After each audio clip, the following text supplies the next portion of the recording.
following is a Comfortably Zoned Radio Network production. Thank you, Tally Olson. We are back talking baseball in the zone.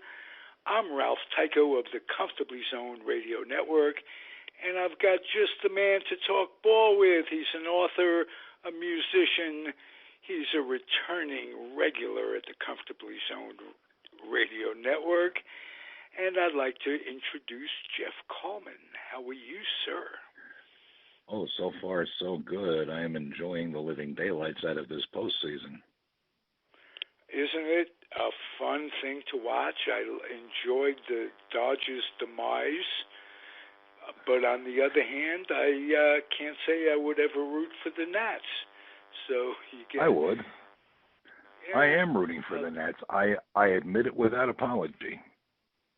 Okay, well, I'm a Met fan, and it's very difficult for me to get. So am I. But let us be real.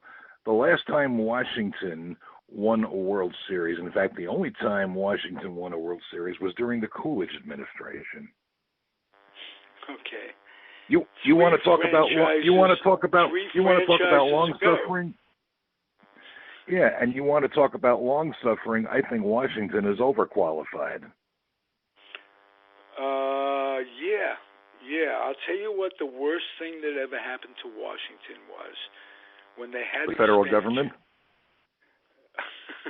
Yes. Any administration, pick one for your listening pleasure. We don't have room in the room for it. No. First in your hearts, last in the American League, that sort of thing. Actually, the saying for a very long time, and it was never always accurate, and it came out of a San Francisco writer, of all people. The saying was Washington, first in war, first in peace, and last in the American League. Right. I remember that saying it was not always accurate. As a matter of fact, the original Senators only ever had 8 last-place finishes in the entire half-century plus that they were in Washington, strangely enough. That's very interesting. Yeah. Philadelphia together had more with what? I was just the worst thing in your opinion. Worst things the fans of Washington were exposed to. All the years in the 50s when Washington had Cuban pitchers, an interesting team, Harmon Killebrew, Bob Allison coming up, Jim Lemon, and they're just ready to make a move to become a hell of a ball club in the American League. And expansion comes along, and Calvin Griffith pulls off something that's amazing.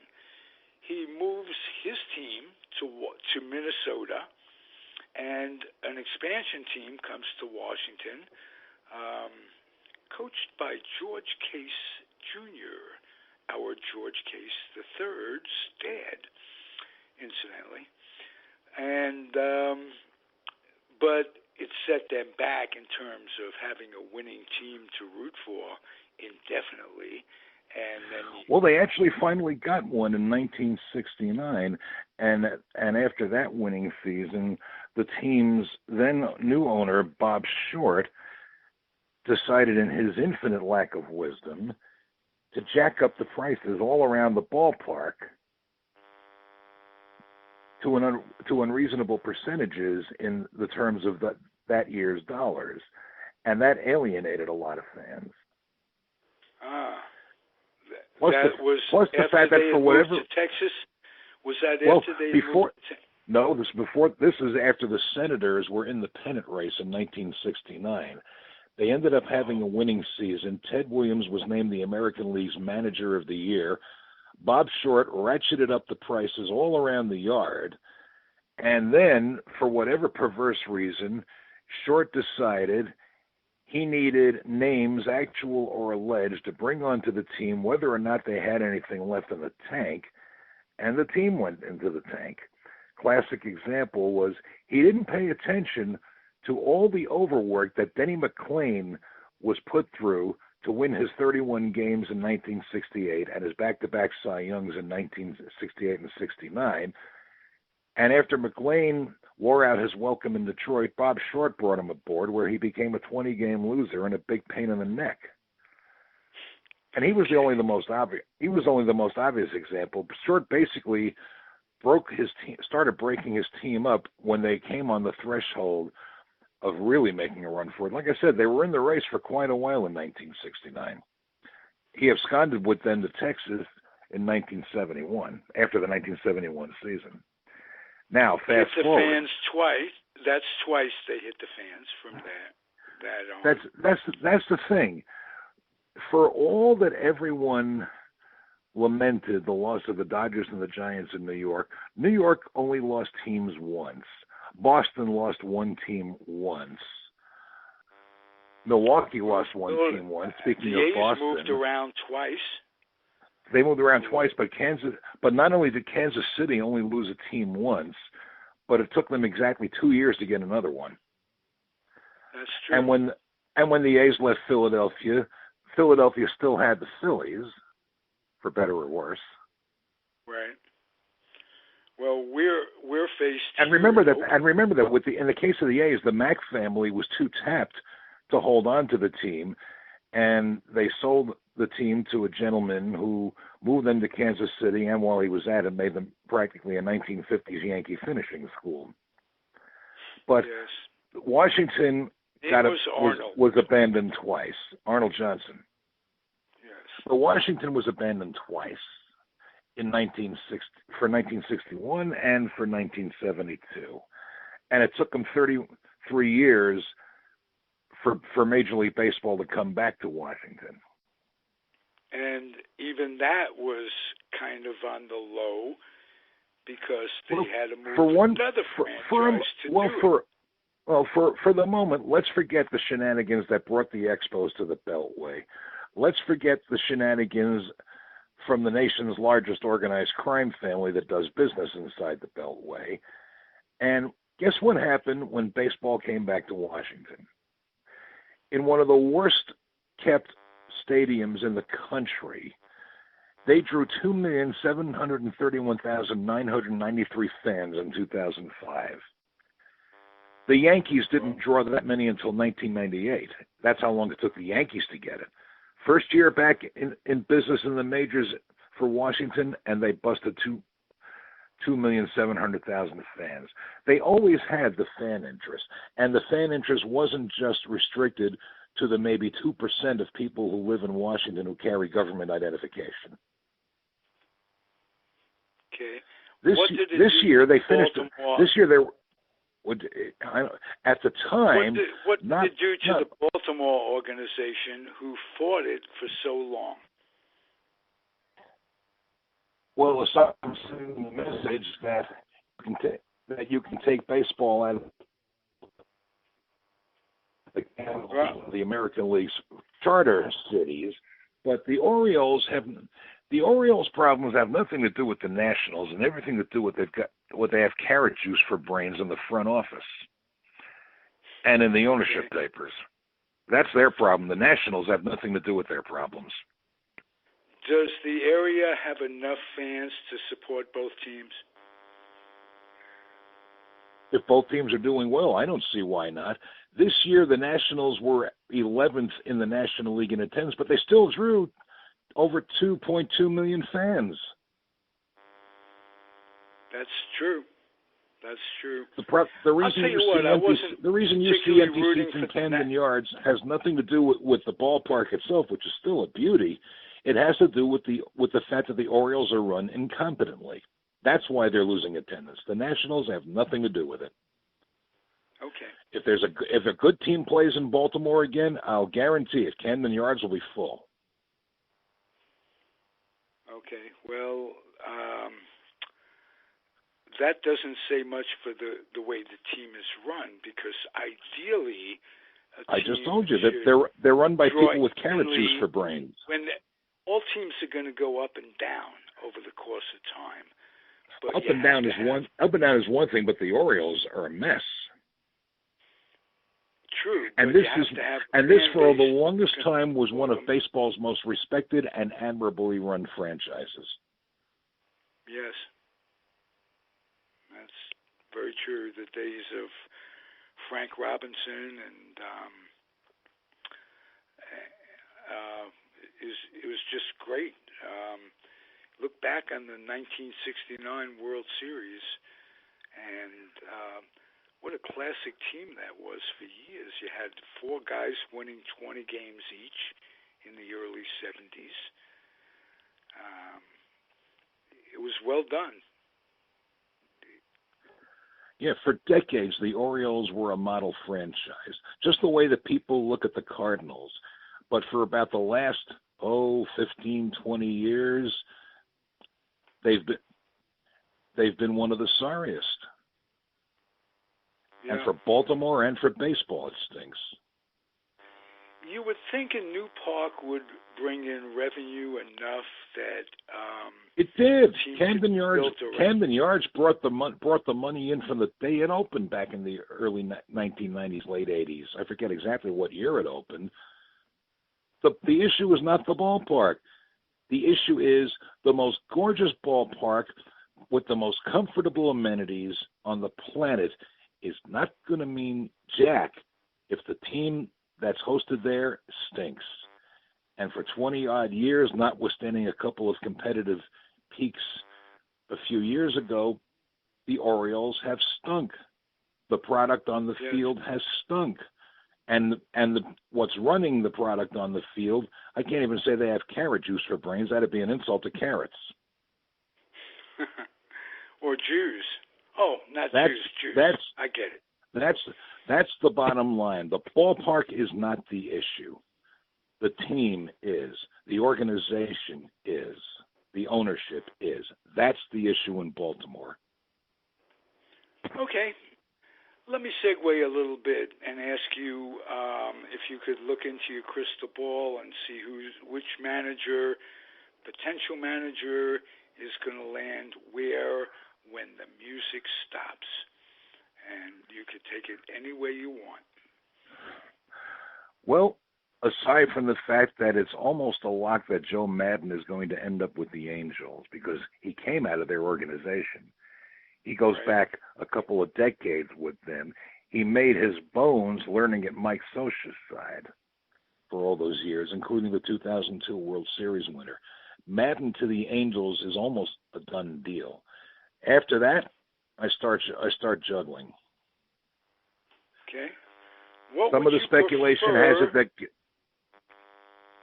I was going to ask you, as a Met fan, who would you prefer to manage the Mets? I would have preferred Joe Madden, but he's almost a lock for the Angels, so that takes him out of the Mets picture. As far as otherwise, I really don't have much of a preference other than they're looking, I forget his name off the top of my head, they're looking at the Astros bench coach, and that's not a bad place to look. The Astros are one of the best run teams on the field and in the front office. Look where they are now, notwithstanding what happened to them in Game 1.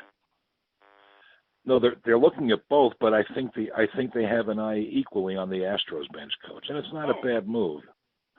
Okay. And it wouldn't be a bad move. I mean, the bench coaches the Astros have proven to be brainy, and in the case of Alex Cora, they won a World Series last year in their first try. So the Mets would not be hurting themselves if they look at the Astros organization for a candidate. The Twins bench coach is a smart guy too. Never mind that the Twins kind of went to bed in the division series all season long. That team was a well-run machine on the field, and their bench coach plus obviously they're not going to pry Rocco Baldelli out of the manager's job there, but his bench coach did a nice job with them too. Okay. So he might be a candidate. I heard from somebody this morning on a blurb that Alfonso, has been fired by the Mets. Minor league. It's funny. I haven't heard that yet. I've been out and about all day long. But until that, I had thought that Edgardo Alfonso might be a candidate to manage the Mets because A, he did well running the Brooklyn Cyclones, and B, he knows a lot of the young Mets from when they were coming through the system. Absolutely. And that would have been a very clever fit if they hired him, unless they fired him to hire him. I don't think they'd go that route. Maybe no, the Wilpons aren't that creative. No, or creative at all. Let's put it that way. Not you don't have to compare it to anything. I was being facetious. I know. But until you told me that there was a report of him being fired, I thought Alfonso might be a candidate. There's talk of a guy named Rojas who's an Alou cousin. Luis Rojas. He's one of their inner coaches on the parent club now, and the word is that he has as much knowledge of the young Mets through the minor league system as Alfonso does. Plus, he comes by his baseball smarts naturally, being that he is Felipe Alou's son. Oh, I didn't know he was his son. He is.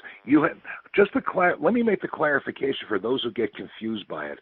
In Hispanic naming practice, the surname is the father's name first and then the mother's name. Luis Rojas' proper name would be. It's Rojas Alou. The paternal name comes first. The reason Felipe Alou became known as Felipe Alou plus his brothers is that the scout who signed them mistakenly thought Alou was the paternal family name and didn't know about Hispanic naming practices. Properly, his name was Felipe Rojas, but he signed as Felipe Alou, and the rest was history. Luis Rojas actually has the family name proper. Gotcha. And he is. Oh, what the hell is his coaching job title with the Mets? I can't think of it right now. But he's inside the clubhouse, as well as in the field with them before the games. He knows a lot of these guys from their minor league turns too. So he just might be a smart choice as well. Good, and we'll see what happens. I'm sure. I like a manager coming from within the Alou family. Because it's just what you say. He's familiar with the players. He's grown up with them along the way. He's familiar with the players, and I do understand that he worked with his father when his father was a successful manager. He was at least in those organizations and able to see up close enough how to run the team and run the game. And Felipe Alou was one of the better in the business at it. Oh, absolutely. He's still valuable to the Giants as a consultant to this day. Oh, yeah. Although he's had a little bit of health problems of late. We're all getting a little older. He's not a young man anymore. No. But there's nothing wrong with the brain. And the brains in that family have always been good baseball brains. Absolutely. And if you look Moises at the way Alou was one of the most intelligent players. Yeah. Yeah, stuff is passed on by people like Hub Kittle and Phil Regan, who get up there in age and have a desire to stay in the game. And well, in Regan's case, it's not just a desire to stay in the game. Regan keeps his mind active and keeps his finger on the pulse of all the changes in the game. That's what makes him as valuable as his history in the game and his experience. Regan is unlike a lot of baseball men his age in that he stays current with all the various changes, good, bad, indifferent, or a combination of the above, and he knows how to maneuver with them. Everybody squawked when Dave Island was fired during the season and Regan was named his replacement, but they're not laughing now. He did a very good job in helping as much in making the Mets pitching staff as straightened out as they could possibly be for the second half of the season. No I would be very. I would think they'd make a big mistake if they let Regan go. Yeah, that wasn't announced if his coaches went with him when Callaway was fired. but I think in the case of Regan, it didn't let him go. Okay, well, the only thing 82 years old about him is his body. His mind is anything but old. Well, he has and the Mets need that. body, but he jogged out to the mound. I saw on TV a couple of weeks ago. Jogged out to the mound to make a pitching change or to talk to the pitcher. Not too bad for 82. That's really superficial. The most important part of him is his mind, his baseball mind, and he didn't leave his baseball mind back in his own pitching days. He went forward. Forward with the game. No question, it's superficial, but it's in the world of sure it is. I don't care. I don't care who walks, jogs, or rides a stroller out to the mound. I care about what's between his ears. I couldn't agree with you more from that standpoint. But in communicating with young people, it's nice if you could stand eye to eye. Well, it's nice if you can stand eye to eye, but if you can stand mind to mind with them, that's even more important. I think that's a big reason why the Mets pitching staff came back together and held together in the second half. It's not a perfect staff. They have some bugs to iron out, but if anybody can help them bring them out, Regan is the guy who can do it. Yeah. I feel good about Diaz regaining his mojo next year. I think he's got some he got tossed with early in the season when they couldn't make up their mind how they were going to use him, when they couldn't make up their mind that no, we're only going to put him in a static ninth inning role. No, he's that good, and if he's the best pitcher in the situation and we need a stopper, we're going to get him out there. That had to mess with his mind a little bit.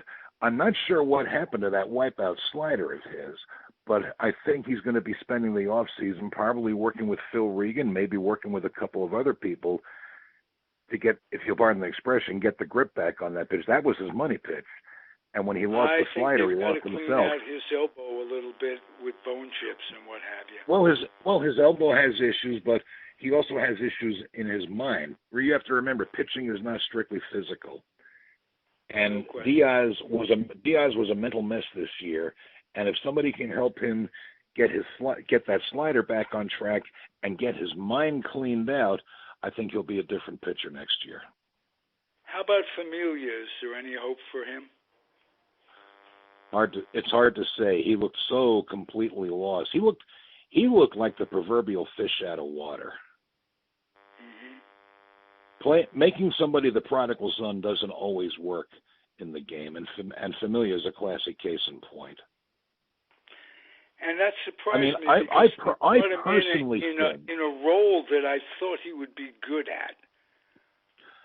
It wasn't really a role that was suited to him. I think the real core of Familia's issue is what happened to him in the 2015 World Series when he pitched like a relief stud and came out of it with 3 blown saves, none of which were his fault. That ridiculously porous defense the Mets had that year did him in. And I think maybe it got to him. You have to wonder, if you're on the mound and you're pitching lights out and they can't touch you with a garage door, but the fielders behind you have aerated gloves, you got to be wondering what on earth do you possibly have to do to get these guys out. Even though you're pitching. Tejada Flores double play combination. It was Daniel Murphy at second base who played the position. That's true. It was Daniel Murphy, right? And he became good.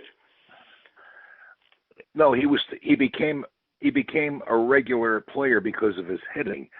As a fielder, he was still a calculated risk.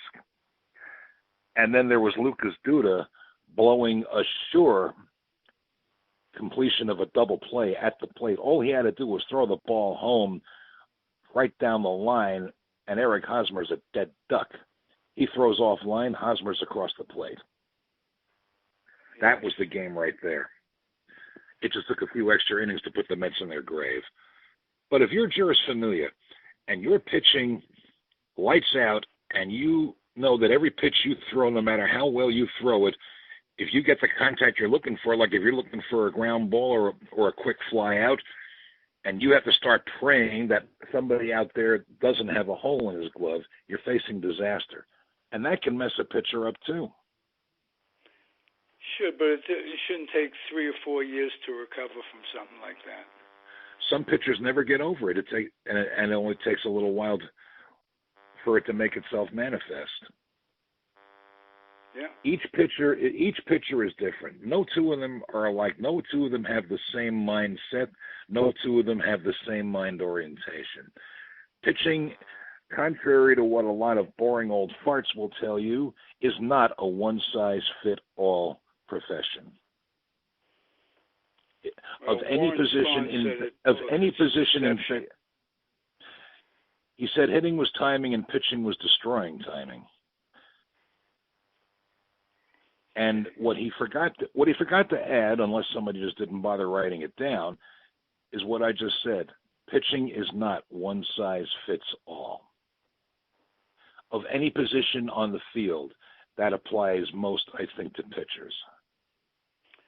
Well, scouts today seem to be looking for the guy who's 6'4", 220, who throws like hell, and with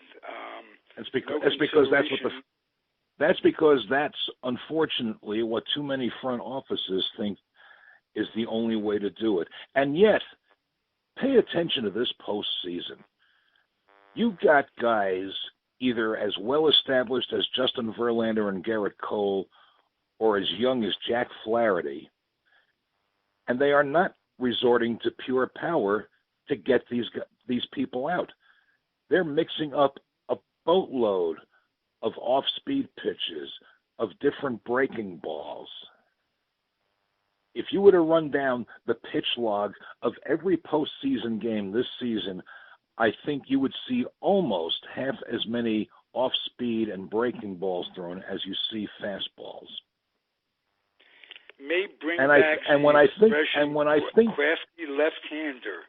Remember that? Oh, I never bought into that because I've seen a boatload of right-handed pitchers who are just as crafty. And I'm seeing it now. Justin Verlander was a pure power pitcher for quite a while, but look at him since he's been an Astro. He's been a brain pitcher, not to mention using a lot more off-speed stuff than he used to use as a Tiger. The problem is the front offices are getting the shocks of their lives now when they're watching these games, and they're watching people like all those relief pitchers the Tampa Bay Rays kept running out there during their division series and almost knocked the Astros off doing it with all this ungodly breaking stuff. Mm-hmm. And if the front offices aren't waking up and realizing, hey, we don't need human howitzers to beat those other guys, then I think the scouts are going to start having fun again. Right, and so everybody isn't cookie cutter, and some imagination comes into it. Even the relief pitchers are getting wise to the idea that they don't have to be strictly howitzers for those late inning turns or for the ninth inning. You take a look at the two prime back-end relievers on the Washington Nationals, Daniel Hudson and Sean Doolittle. Those guys are not throwing strictly fastballs. Hudson's best pitch may be his changeup, and he's not afraid to use it when he's out there in relief. Mm-hmm. And I mentioned the Rays. At least half that bullpen, if not more, is living as much on off-speed stuff as they are power stuff. Okay. And look at what Anibal Sanchez did on Friday night. He took a no-hitter, 7 2/3 innings, and what he was throwing wouldn't outrun a millipede, but he was getting him out. The Cardinals couldn't do squat with him. for 7 2/3 until no, it wasn't Paul Golden. It was the pinch hitter, Jose Martinez, got the base hit. And even Max Scherzer on Saturday, he wasn't throwing purely fastballs. He threw quite a bunch of them, but he was not afraid to go to that breaking stuff and slow it down, and he did it as often as not until Paul Goldschmidt busted up his no-hitter leading off the 8th. Okay. Hey, I want to get to the Yankees. I think they're the miracle because of their injuries. They're the miracle of 2019. Them and the Astros. Their series is St. Elsewhere versus Grey's Anatomy. Yes, I mean, look at how many players each team had on the injured list during the year, and somehow, some way, each team found somebody to step up and step in. For the Astros, that's been critical, and now the Astros suddenly have a hitting issue. George Springer has been extremely quiet in this postseason, and that's not like him at all. If you remember the guy who swung like hell and ended up winning the World Series MVP 2 years ago, this is not the George Springer we're used to seeing. Right. And last night, the Yankees put a little bit of a pitching clinic on, too, when Gleyber Torres wasn't wreaking his havoc. I mean, the Yankees scored 7 runs, and Torres was responsible for 5 of them. Right. It's like this kid. For a few innings, they didn't until Torres. Right. Masahiro Tanaka didn't have a good regular season, but in the postseason, he's been nails. Right. Which and brings this us so to far, the age-old and adage, yesterday, some guys come up big when the game is on the line, and career reputations are made up of those guys. Schilling. Torres was never came up small this year, but he probably had the quietest 38 home run season in recent memory. I mean, he was not the most glittering star in the Yankee firmament. You expected to get trouble from the Aaron Judges and the DJ LeMahieu's and the Edwin Encarnacion's and the Gary Sanchez's and the Brett Gardners. Gleyber Torres, who he? This and I'm talking about a guy who hit 38 home runs on the year. He was probably the most quiet of the Yankee stars, but Game 1 in the League Championship Series was his coming out party. Very steady all through. I mean, his year was absolutely. He had a good, solid, steady year, but he wasn't the first Yankee you thought of. But after Game 1 last night, they'll be thinking about him in this series and possibly beyond. Comes over, and the third baseman turns Gio into one Urshela. of the best. Yes, it's a team you really have to love because it was built because of injuries. Like they play without Hicks all year. That was it. The Yankees and the Astros regular seasons as to how each organization is and how resourceful and smart their front offices are. It was the combination of the two.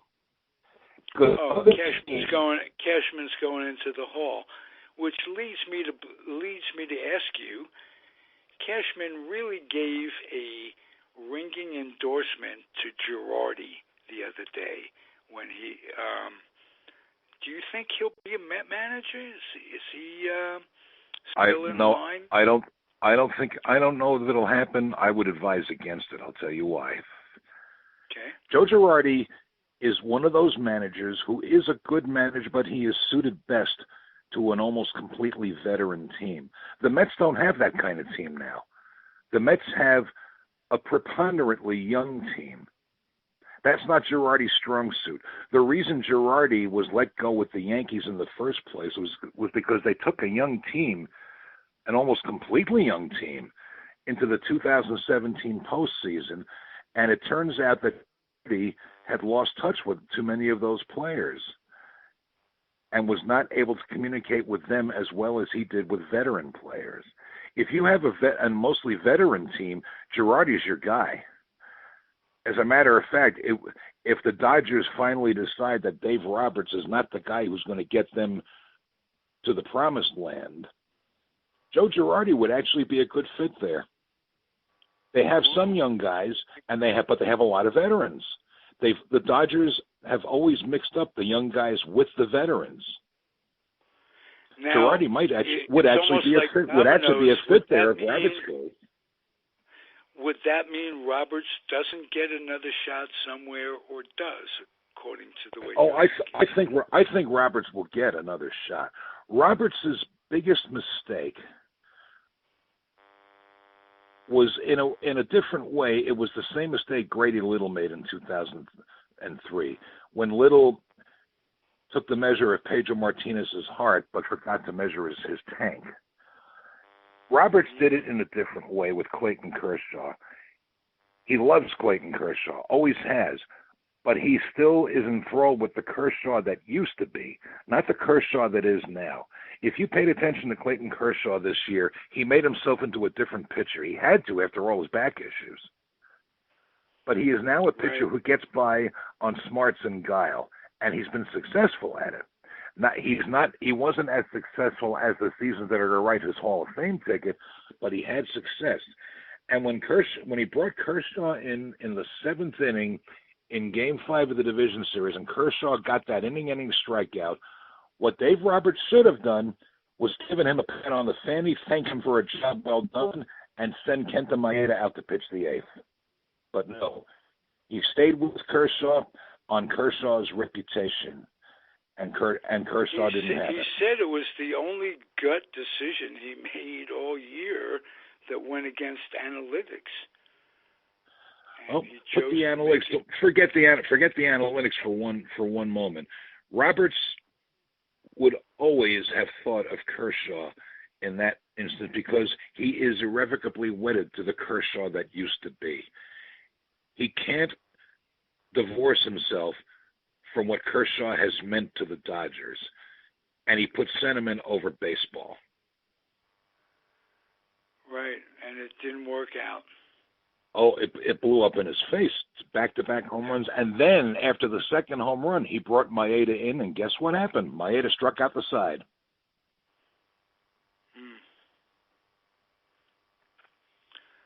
All right. It's a wonderful thing when you've got a manager who thinks that much of you, no matter what your reality now is as opposed to what it used to be. Kershaw has spent the season accepting his new reality. Roberts seemed not to pay attention to it, and he got burned in the end for it. I say again, if I'm Roberts, after Kershaw gets that inning strikeout, I pat him on the fanny. Thank you, Clayton. You've been a horse for me. You've been everything I could ask for. Now I'm sending Kenta out for the eighth to help nail this sucker down, so you'll get another chance in the League Championship Series. But we know what didn't happen. And credit to the Nationals for pouncing. Yes.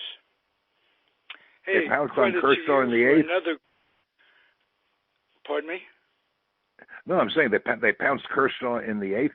It got to extra innings, and Howie Kendrick hit the grand slam that nobody in Washington will forget, or in Los Angeles.